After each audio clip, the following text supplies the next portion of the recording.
Salam dəyərli şagirdlər, dəyərli abituriyentlər. Bu videomda mən sizə çoxbucaqlılar mövzusunu izah edəcəm. Çoxbucaqlı nədir? Ümumiyyətlə ondan əvvəl biz sınıq xətt nədir onu deyim sizə. Bir düz xətt üzərində olmayan nöqtələr və onları ardıcıl birləşdirən parçalardan ibarət fiqura sınıq xətt deyilir. Bu nöqtələrdə tutaq ki, bunları ardıcıl birləşdiririk biz. Buna sınıq xətt deyilir. Və bunu belə keçirsək, bu sınıq xətt adlanır. A, B, C, D, Y nöqtəsi. Bu sınıq xətt sadə olmayan sınıq xəttdir. Sadə olmayan sınıq xəttdir. Və tutaq ki, başqa bir sınıq xəttə çəkək, bu olsun sadə sınıq xəttimiz. Bu isə sadə sınıq xətt adlanacaq. Bunu nədən bilək? Baxın, bu sınıq xəttin bura adlandırıq A, B, C, D, Y adlandırsaq. Bu sadə olmayan sınıq xəttdə görürsünüz bir xətt digər hər hansı bir tərəfi kəsir. Burada isə hər hansı bir tərəfi kəsmir. Hamısını ardıcıl gedir. Bu sadə sınıq xəttdir. Sadə olan sınıq xətt olsun. Deməli, sınıq xəttin ucları üst-üstə düşərsə buna qapalı sınıq xətt deyilir. Tutaq ki, belə bir sınıq xəttimiz olsun. Baxın bu. Görürsünüz ucları üst-üstə düşür. Hər bir ucu üst-üstə düşür. Buna qapalı sınıq xətt adlanır. Və həm də necə deyək? Bunu necə deyərik? Dördbucaqlar mövzusunda da izah eləmişdim ki, bir tərəfinin uzantısı digər tərəfləri kəsmir. İxtiyari bir tərəfin uzantısı digər tərəfləri kəsməyəcək. Qapalı sınıq xəttdə konveks də deyilir. Konveks sınıq xətt. Bir də var çökük sınıq xətt, yəni çökük çoxbucaqlı da deyirlər buna. Bunda isə tərəfin uzantısı digər tərəfi kəsə bilər. Buna çökük sınıq xətt deyirlər. Bu düz xətt olmadı, düz xətt olacaq. Baxın uzantısı buranı kəsir. Bunu belə uzatsaq ya da bunu belə uzatsaq, bu ümumi fiquru iki yerə bölünür. Buna çökük çoxbucaqlı da deyirlər. Çökük çoxbucaqlı. Və buna qapalı çoxbucaqlı da demək olar. Qapalı çoxbucaqlı ya da qapalı sınıq xətt. Çökük çoxbucaqlıya və ya çökük sınıq xəttə isə konkav deyirlər. Konkav sınıq xətt deyirlər. Baxın, ümumiyyətlə çoxbucaqlı nədir? Sadə və qapalı qapalı sınıq xəttin qonşu tərəfləri bir düz xətt üzərində yerləşirsə buna çoxbucaqlı deyilir. Baxın, bu çoxbucaqlı adlanır. Qapalı, çoxbucaqlı. Ümumiyyətlə çoxbucaqlıya enbucaqlı da deyirlər. Çoxbucaqlının tərəflərinin sayı, bax, tərəf sayı bərabər olur bucaq sayına. Bucaq sayına. O da bərabər olur təpə nöqtə sayına. Təpə nöqtə sayı. Bax, çoxbucaqlıda bu üçü bir-birinə bərabər. Tutaq ki, bu fiqur 5 bucaqlıdırsa, görürsünüz 5 dənə təpəsi var. A, B, C, D, Y. 5 dənə bucağı var. Baxın, bu bucaqlar 5 bucaq. 5 daxili bucaq, 5 xarici bucaq və 5 dənə də tərəfi var. Tərəf sayı. Görürsünüz, hamısı 5 dənə oldu. Sayların hamısı bir-birinə bərabərdir. Özləri yox. Misal üçün, biz bucaq deyə bilmərik. Tərəfi 5'dir, bucağı da 5. Onu deyə bilmərik. Çünki tərəf metr, santimetrlə ölçülür. Bucaq dərəcə ilə olur. Sayları bərabərdir bunlarda yalnız. Qabarıq çoxbucaqlının xarici bucaqlarının cəmi ya da qabarıq da deyirlər. Qapalı da ola bilər. Qabarıq da və ya qabarıq. Biz dördbucaqları da keçmişdik də. Qabarıq çoxbucaqlı, çökük çoxbucaqlı.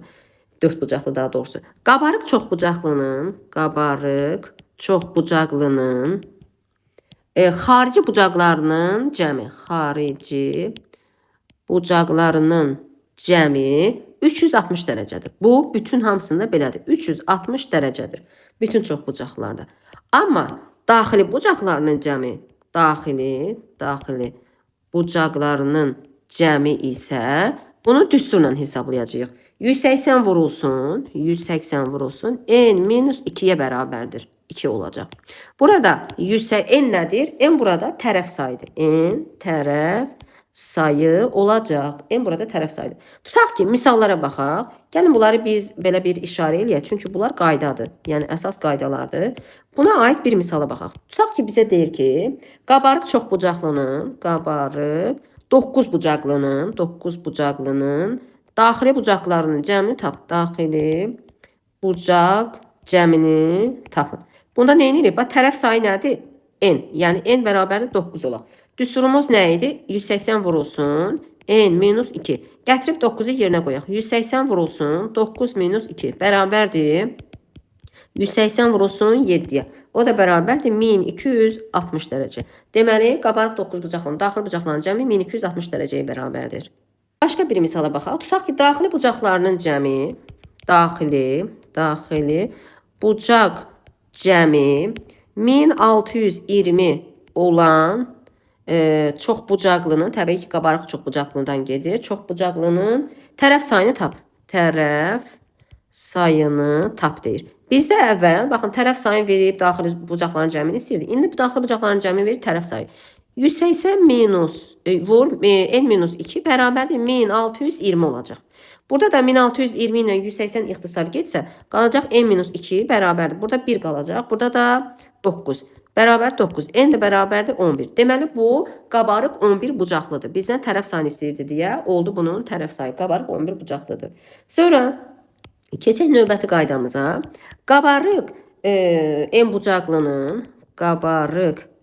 n bucaqlının bir təpədən çıxan diaqnal sayı. Bir təpədən çıxan diaqnal sayı n minus 3'ə bərabərdir. Sadəcə n minus 3. 3'ə bərabərdir. Deməli, bunu misal üçün, misal üzərində baxaq biz. Misallar üzərində baxaq. Tutaq ki, çox bucaqlının bir təpədən çıxan diaqnalların sayı 12'dir. Tutaq, çox bucaqlının bir təpədən çıxan diaqnal sayı 12 olarsa tərəf sayını tapaq. Tərəf sayını tap. Yəni, bu çox bucaqlının tərəf sayını tap. Deməli, bir təpədən çıxan diaqnal sayı nədir? n minus 3. Deməli, n minus 3 bərabərdir 12'yə, n də bərabərdir 15. Deməli, bu qabarıq 15 bucaqlı adlanır. Sonra, qabarıq çox bucaqlının bütün diaqnal sayı nədir? Qabarıq çox bucaqlının bütün diaqnal sayı.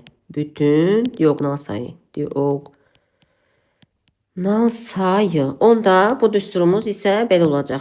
N vurulsun, n minus 3 bölünsün 2. Bu düsturdan hesablanacaq. Qabarıq çox bucaqlının bütün diaqnallarının sayı. Bu niyə belə olur? Gəlin mən bunu deyim. Tutaq ki, biz 6 bucaqlı çəkək bir dənə. 6 bucaqlı. Qabarıq 6 bucaqlı. Tutaq ki, bunu A, B, C, D, Y, F adlandıraq. Nöqtələrin təpə nöqtəsi. A nöqtəsindən B və C-yə diaqnal çəkmək olmur. Baxın, buradan bura və bura diaqnal çəkmək olmur da. Biz bilirik ki, ümumiyyətlə diaqnal nədir? İki təpə nöqtəni birləşdirən. Amma bu ixtiyar B-dən də A-ya F-ə, F-dən B-yə F-ə və s. belə diaqnal çəkmək olmur. Ona görə n-3 olacaq. Biz deyək, bir təpədən çıxan diaqnal sayı n-3-ə bərabərdir. Və indi baxın, B-dən C-yə çəkilən diaqnalla C-dən B-yə çəkilən diaqnal eynidir. Bu eyni diaqnaldır. Bunu 2 dəfə sayılmasın deyə 2'yə bölürük və n də burada çox bucaqlının tərəf sayıdır. Ona görə n-3 bölünsün 2 düsturu buradan alınır. Tutaq ki, bizə bir misal verib. Nə edirik? Düsturumuz n vurulsun, n-3 bölünsün 2. Bunu deməli 54'ə bərabər eləməliyim. Buradan vurub açaq. N'in kvadratı çıxılsın 3'in bərabərdir. 2'ni 54'ə vursaq 108. Və 108'i keçirirəm sol tərəfə. Minus 108 bərabərdir 0. Bunu diskriminantda eləmək olar. Vuruqlarını ayırma ilə eləmək olar. N minus 12, N plus 9 bərabərdir 0. Görürsünüz, 12 ilə 9'un hasili, mənfi daha doğrusu, mənfi 108 eləyir, cəmi də mənfi 3. N bərabərdir 12. Biz bunu götürə bilmərik, çünki tərəf sayı mənfi ola bilməz. Deməli, bizim tərəf sayı 12 oldu. Deməli, bu 12 tərəflidir. Tərəfli, çox bucaqlıdır. Sonra çox bucaqlının bir təpədən çıxan diaqnalların sayı nədir? Çox bucaqlının bir təpədən çıxan diaqnalları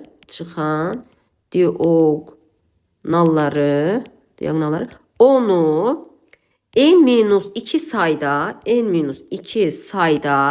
sayda 3 bucağa ayırar. Bax, bu mütləq düşür. Bir çox test kitablarında test olaraq, yəni sual olaraq düşür. n-2 sayda 3 bucağa ayırır. Tutaq ki, deyir ki, qabarıq 10 bucaqlının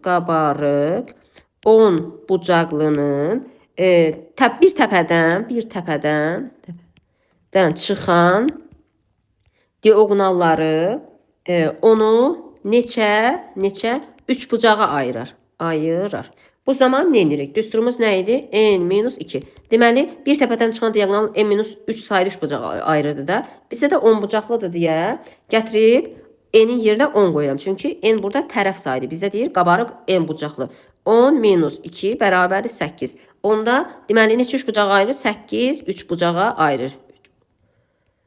8 üçbucağa ayıracaq. Baxın, biz çoxbucaqlı, ümumi çoxbucaqlılar haqqında bütün məlumatları verdim. İndi keçək düzgün çoxbucaqlılara. Tərəfləri, bütün bucaqları bir-birinə bərabərdir. Tərəfləri, baxın, bütün tərəfləri və bucaqları bərabərdir. Yəni bütün bucaqları, daxili bucaqları bir-birinə bərabərdir, xarici bucaqları bir-birinə bərabərdir və bütün tərəfləri də bir-birinə bərabərdir. Düzgün fiqur, buna bəzən düzgün fiqurlar da deyilir. Tutaq ki, düzgün üçbucaq. Baxın, deməli bütün bucaqları neçə dərəcədir? 60 dərəcə və bütün tərəfləri də bərabərdir. Sonra kvadrat, baxın, bu düzgün çoxbucaqlıdır. Bütün tərəfləri bərabərdir, bütün bucaqları 90 dərəcədir. Sonra düzgün beşbucaqlı, bütün daxili bucaqları 108, daha doğrusu bir daxili bucağı 108 dərəcədir. Hər birində 108 və xarici bucağı da 72 dərəcə olur təbii ki. Bunu da irəlidə deyəcəm. Deməli, tərəf sayı, bucaq sayları eynidir burada. Deməli, düzgün çoxbucaqlarda tərəf sayı qədər simmetriya oxu var. Deməli, tərəf sayı qədər simmetriya oxu var. Simmetriya oxu var. Bu düzgün çoxbucaqlara aiddir. Ha, düzgün çoxbucaqlarda yazaq bunu da. Düzgün çoxbucaqlılarda. Yəni düzgün fiqurlarda tərəf sayı qədər onun simmetriya oxu var. Tutaq ki, indi bir dənə buna baxın. Üçbucaqlı da, düzgün üçbucaqlı. Simmetriya oxu nədir? Baxın, budur. 3 dənə görürsünüz. 3 dənə simmetriya oxu var.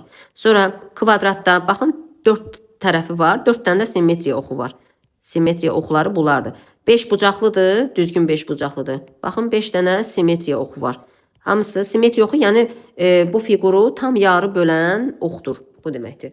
Bu da 5 dənə, yəni tərəf sayı qədər onların simmetriya oxu var.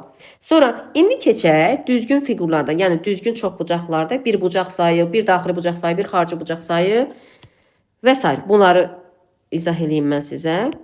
Deməli, düzgün çoxbucaqlarda hamısı düzgün çoxbucaq. Bir daxili bucaq sayı. Daxili bucağı. Bir daxili bucağı necə hesablanır? Alfa bərabər, daxili bucağı tutaq ki, alfadandırsaq. Alfa bərabərdir. 180 vurulsun. N-2 bölünsün N. Biz baxın, yuxarıda demişdik, daxili bucaqların cəmi 180 vur N-2-dir. Burada da bir daxili bucağını tapmaq üçün tərəf sayına bölürük. Həmin daxili bucaqların cəmini tərəf sayına bölürük.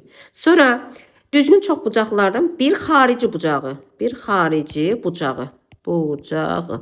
Onda bir xarici bucağı da bir beta ilə yazsaq, dedik ki, xarici bucaqların cəmi 360 dərəcədir. 360 bölünsün bucaq sayı, tərəf sayı N. Deməli, bir daxili bucağı 180 vur N-2 böl N-dir. Bir daxili bucağı 360 bölünsün N olacaq. Sonra bir daxili bucaqla bir xarici bucağın cəmi həmişə 180 dərəcəyə bərabərdir. Bir daxili bucaq, üstə gəl bir xarici bucaq bərabərdir 180 dərəcə olacaq. Yəni biz bunu adlandırdıq ki, daxili bucaq alfadır, xarici bucaq betadır, bir daxili bucaq, bir xarici bucaq, ona 180 dərəcə yaza bilərik. Yəni bunlar da hamısı qaydadır, ona görə bunları yaxşı öyrənmək lazımdır.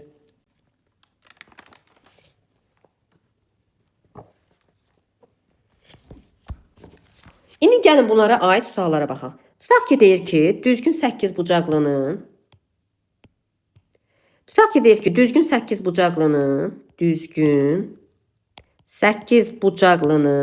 bir xarici bucağını tap. Bir xarici bucağını tapın. Onda nə dedik? N bərabərdir 8-dir də. Beta bərabərdir 360 bölünsün 8 bərabərdir 45 dərəcə. Deməli, düzgün 8 bucaqlının bir xarici bucağı 45 dərəcə olacaq. Bunun daxili bucağını tapsaq da dedik axı, xarici bucaqla daxili bucağın cəmi 45-dir. Alfa plus 45 bərabərdir 180, alfa da bərabərdir 135 dərəcə. Deməli, bir daxili bucağı da olacaq 135 dərəcə. Sonra başqa bir misala baxaq. Tutaq ki, düzgün 12 bucaqlının bir daxili bucağını tap. Daxili bucağını tapın. Onda nə edirik? N bərabərdir 12'dir. Daxili bucağı alfa bərabərdir 180 vurulsun. N'in yerinə 12 qoyacağım. 12 minus 2 bölünsün 12. Bərabərdir 180 vurulsun 10 bölünsün 12. 180'dan 12 ixtisar gedəcək 15 qalacaq. Bərabərdir 15 vurulsun 10 bərabərdir 150 dərəcə. O deməli bir xarici bucaqda nə olacaq? Alfa plus xarici bucaq daha doğrusu beta üstə gəlir 150 bərabərdir 180 beta da bərabərdir 30 dərəcə. Ya da bunu belə də tapa bilərik ki, bir xarici bucağını tapırıq. Bax bu birinci yol olsun. Birinci yol. İkinci yol nədir? İkinci yol. Bir daxili bucağın xarici bucağını tapırıq. Beta bərabərdir 360'ı bölürəm 12'yə. Bərabərdir 30 dərəcə. Onda daxili bucağını tapmaq üçün alfa plus 30 bərabərdir 180, alfa da bərabərdir 150 dərəcə. Necə sizə rahatdır, elə eləyə bilərik. Sonra burada nələr var? Xarici bucağı, tutaq ki, bir tipli misallar var. Bir xarici bucağı bir daxili bucağından 3 dəfə kiçikdir. Kiçik.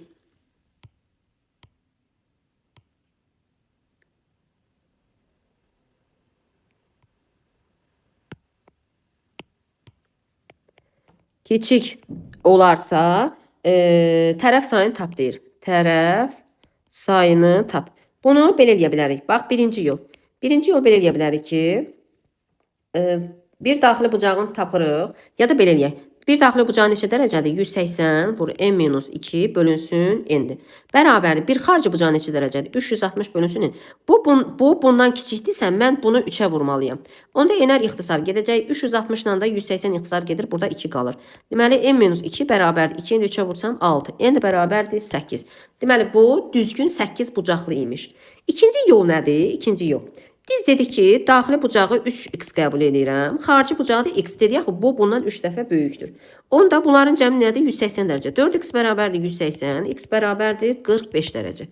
İndi deməli xarici bucağımız 45 dərəcədir də. Biz tərəf sayını tapmaq üçün beta bərabərdir 360 bölünsün n var idi. Ha. Burada bucağı verib tərəfi tapmalıyıq da. 45 bərabərdir 360 bölünsün n. Yəni 45 n bərabərdir 360'a, n də bərabərdir 8'ə. Deməli bu düzgün 8 tərəfli imiş.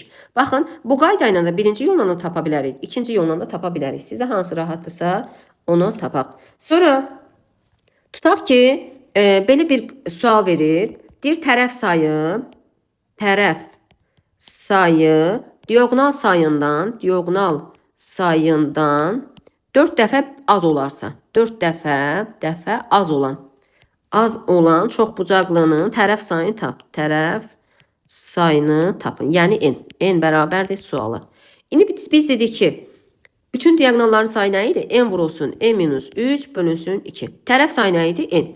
Deməli bu bundan 4 dəfə kiçikdir. Onda mən tərəf sayını 4'ə vurmalıyam da. Bu zaman nə edirik? N'lər ixtisar gedəcək burada. Qalacaq n minus 3 bərabər 2'ni də 4'ə vursam, yəni 2 vur 4 bərabərdir 8. N də bərabərdir 11'ə. Deməli bu düzgün 11 bucaqlıdır. Sonra düzgün çox bucaqlı da, ən kiçik diagonal ilə ən böyük diagonal arasında qalan bucağı tapaq. Deyək mən sizə. Bu cür suallar da çox düşür. Düzgün çox bucaqlının ən böyük diagonalı ilə ən kiçik diagonalı arasındakı bucaq. Bu belə hesablanır. Bunu mən sizə düstur şəklində deyim. Deməli, tutaq ki, mən bunu gammanı işarə eləsəm, gamma bərabərdir. Modulda beta minus alfa bölünsün 2. Niyə modulda? Bəzi çox bucaqlarda daxili bucaq, bir daxili bucaq böyük olur. Bəzisində bir xarici. Ona görə moduldadır ki, bucaq mənfi ola bilməz. Deməli, bir diagonalı ilə, daha doğrusu düzgün çox bucaqlının kiçik diagonalı ilə böyük diagonal arasındakı bucaq sayı xarici bucaqla daxili bucağın fərqinin yarısına bərabərdir. Tutaq ki, deyir ki, düzgün çox 9 bucaqlının ən kiçik diagonalı ilə ən böyük diagonalı arasındakı bucağı tapın. Bu zaman nə edirik? N bərabər 9. Bu qayda misaldır. Biz bunun ilk öncə bir daxili bucağını tapmalıyıq. Alfa bərabərdir 180 vurulsun 9 minus 2 bölünsün 9 bərabərdir. 180 vurulsun 7 bölünsün 9. Bu 9 ilə 180 ixtisar gedir 20. Deməli 20 vurulsun 7 bərabərdir 140. Deməli bunun bir daxili bucağı 140 dərəcədir. Onda xarici bucağı nə olacaq? 180-dən çıxıram 140-ı. Bərabərdir 40 dərəcədir. Ya da belə deyək, beta bərabərdir 360-ı bölürəm 9-a bərabərdir 40 dərəcə. İndi biz bunun bir diagonalı ilə böyük diagonalı kiçik diagonal arasında qalan bucağı dedik. Qamma bərabərdir. Bir daxili bucağı nə qədər idi? 140. 140 çıxılsın 40 bölünsün 2. Bərabərdir 100 bölünsün 2 bərabərdir 50 dərəcə. Deməli bu da olacaq 50 dərəcə. Bu birinci yolumuz. Baxın bu birinci yol. Birinci yol. Yəni bu düstur yolu ilədir da. İndi gəlin mən sizə ikinci yolla izah edeyim. Bunu necə? Tutaq ki, gəlin bunu altı bucaqlı üzərində yoxlayalım. Düzgün altı bucaqlı üzərində yoxlasaq, deməli, onda bir dənə düzgün altı bucaqlı çəkməliyik. Oxşamasa da, yəni bunu təsəvvür edin ki, bu düzgün altı bucaqlıdır. Bu bunun böyük diagonalıdır. Baxın, mən bunu bir ayrı xətlə çəkim. Bax, bu bunun böyük diagonalı. Və buradan da bir təpədən çıxanda da kiçik diagonal. İndi bax bizdəki bunu istəyir alfa. Buradakı qamma yazaq. Qamma. Axı iki diagonal arasında qalan bucağı qamma ilə qəbul etdik biz. Qamma yazaq. İndi baxın. Düzgün altı bucaqlıda bir daxili bucaq 120 dərəcədir. Onda bura nə olur? 20, 30 və onda burada olur 30. Sonra və bura olur 60 dərəcə. Çünki diagonal, böyük diagonal onun bucağını iki bərabər bucağa ayırır. Yəni tən böləni olacaq. Onda 60-60'dır da. Burada 60'dır. Düzdür. Ümumi 120'dirsə, onda bu qammaya nə düşəcək? Qamma bərabərdir. 120 çıxılsın 60 və 30. 90 cəmi. O da olacaq 30 dərəcə. Deməli, bura 30 dərəcədir. İndi gəlin bunu düsturla hesablayaq. Düsturla hesablasaq, nə dedik? Bir daxili bucağı qamma bərabərdir. Bir daxili bucağı nədir? 120 dərəcə. Modulda 120 çıxılsın. Bir xarici bucağı nə qədər olacaq? 60 dərəcə. Bölünsün 2. Bərabərdir. 60 bölünsün 2 bərabərdir 30 dərəcə. Baxın, düstur yolu ilə də elədim. Necə deyim? Belə şəklin üzərində də göstərdim sizin üçün.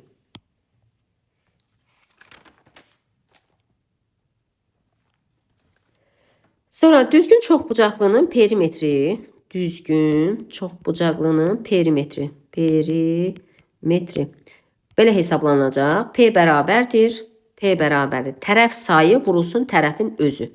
N tərəf sayıdır. N burada tərəf sayı. Tərəf sayı.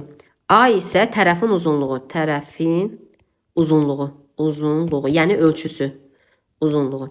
Misal üçün buna aid suallara baxaq biz. Tutaq ki, tərəfi 8 cm olan, tərəfi 8 cm olan çoxbucaqlının ya da deyək 10 bucaqlının perimetrini tap. Perimetrini tap.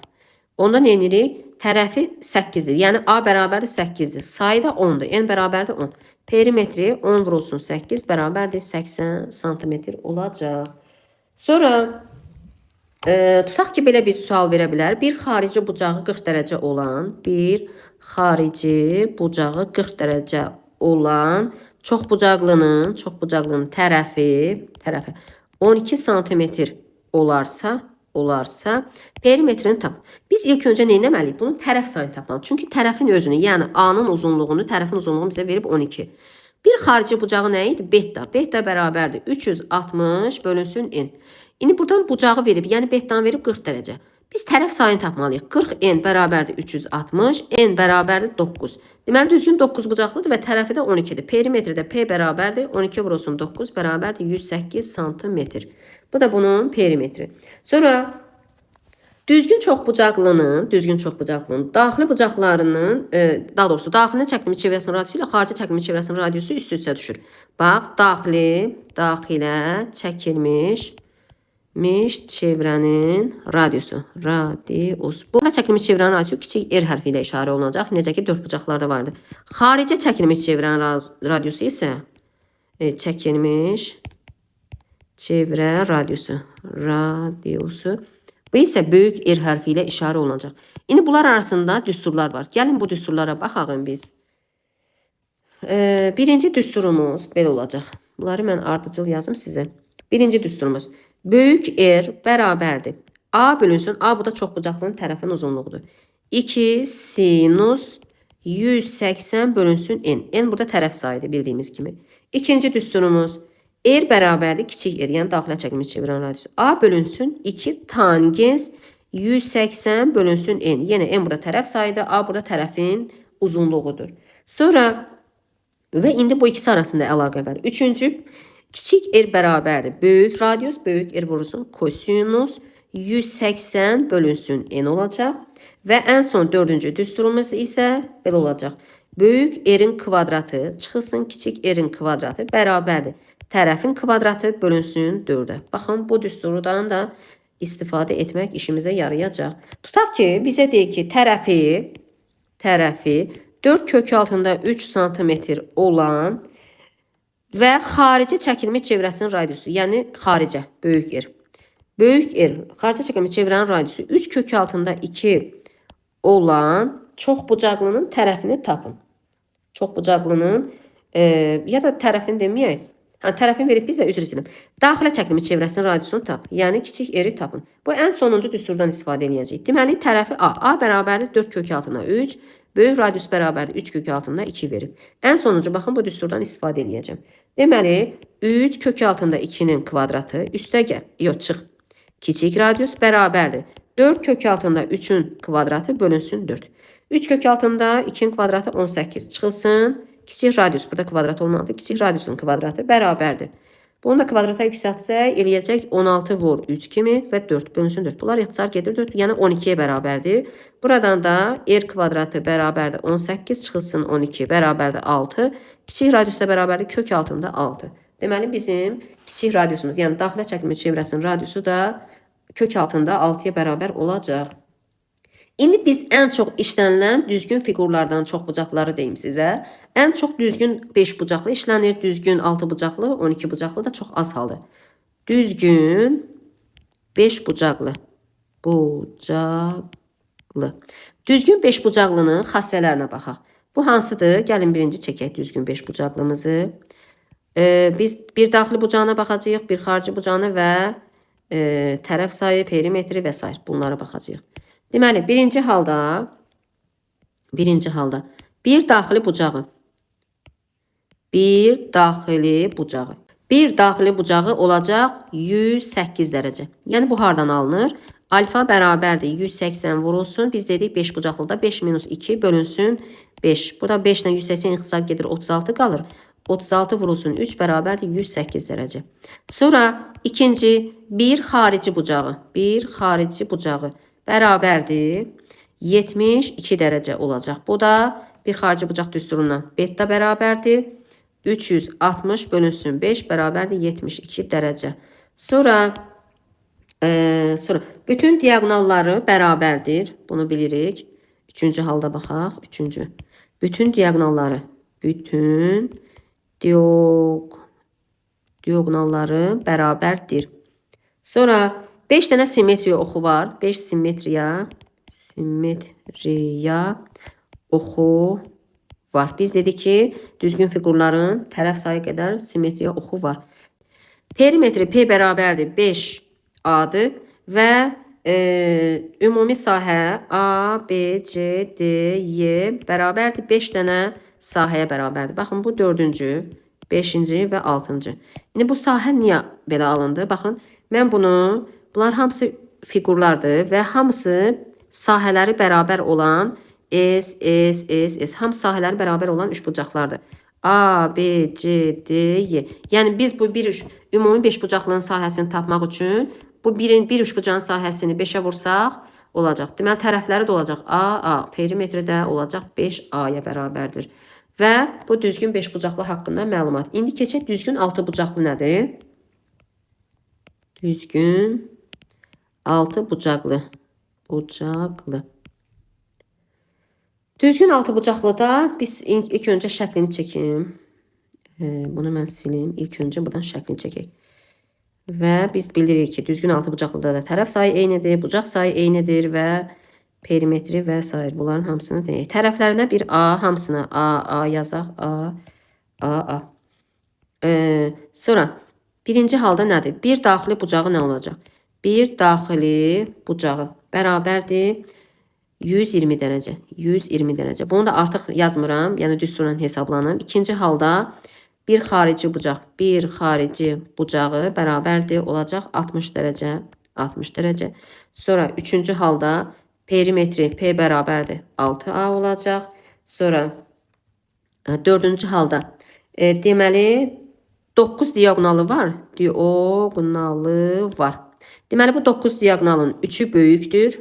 Böyük diagonaldır. 3'ü kiçik diagonaldır. Kiçik diagonaldır. Sonra daxili bucaqların cəmi biz bilirik ki 5-ci halda olur da, düzdürmü? 5-ci.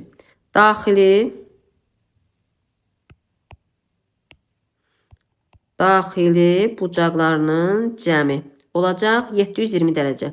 Çünki bir daxili bucağı 6 vur 120'dir. Bir daxili bucağı 120 dərəcədir. 6 dənə olduğuna görə olacaq 720 dərəcə. Və 6-cı kiçik diagonalı,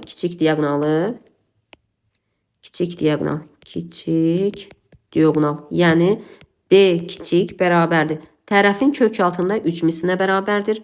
Sonra böyük diagonalı D böyük bərabərdir. Tərəfin 2 mislinə bərabərdir. Böyük diagonal. Sonra xarici çəkilmiş çevrənin radiusu 8 olacaq. Xaricə. Yəni xaricə çəkilmiş çevrə radiusu. Yəni nə olacaq? Böyük R.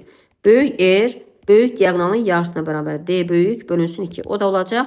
Böyük diagonal nə idi? 2A bölünsün 2. Yəni xaricə çəkilmiş çevrənin radiusu nəyə bərabərdir? A-ya. Yəni bunun tərəfinə bərabərdir. Daxilə çəkilmiş çevrənin radiusu isə 9-cu, yəni kiçik R-imiz isə kiçik diagonalın yarısına bərabər. D kiçik bölünsün 2. Yəni A kök altında 3 bölünsün 2 olacaq. Sonra sahə də onun, bunu yazaq 9-cu, 9-10-cu. Sahəsi isə S6 bucaqlı bərabərdir. 6 vurulsun S olacaq. Yəni bir dənə 3 bucağın sahəsinə bərabərdir.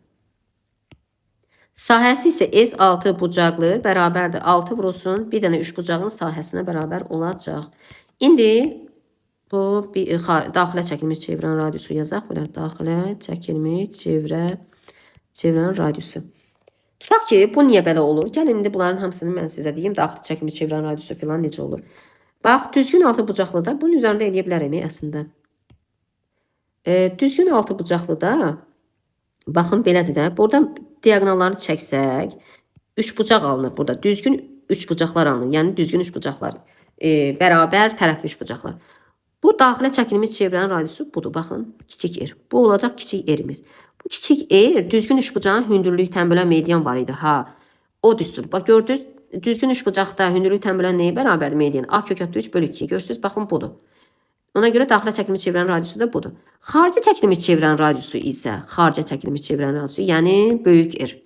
Böyük R isə diagonalın yarısına, daha doğrusu tərəfə bərabər dedik. Böyük R də budur, xarici çəkilmiş. Baxın, bunlar hamısı düzgün üçbucaq olduğuna görə bunlar da adı. Bura həm də yəni böyük R-lərdir bunlar. Hamısı böyük R-lərdir. Ona görə bunlar hamısı buradan alınır ki, xarici çəkilmiş çevrənin radiusu da tərəfin özünə bərabərdir.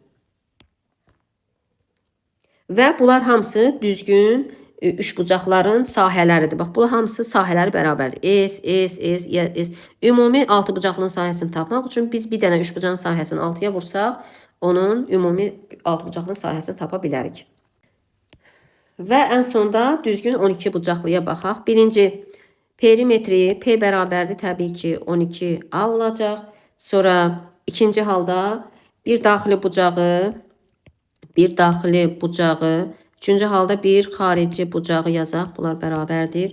Bir daxili bucaq olacaq 150 dərəcə, yəni alfa bərabərdir. Bir xarici bucaq olacaq 30 dərəcə, yəni beta 1, 2, 3 və 4-cü. Daxili bucaqlarının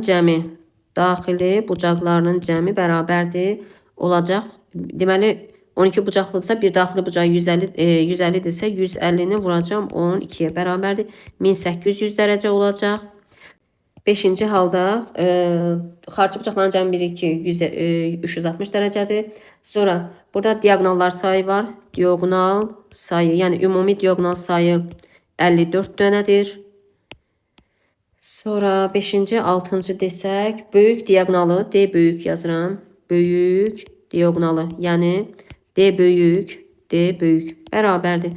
Tərəf vurulsun kök altında 6, üstə gəl kök altında 2 bərabərdir. 2 dənə xaricə çəkilmiş çevrəsinin radiusuna bərabərdir.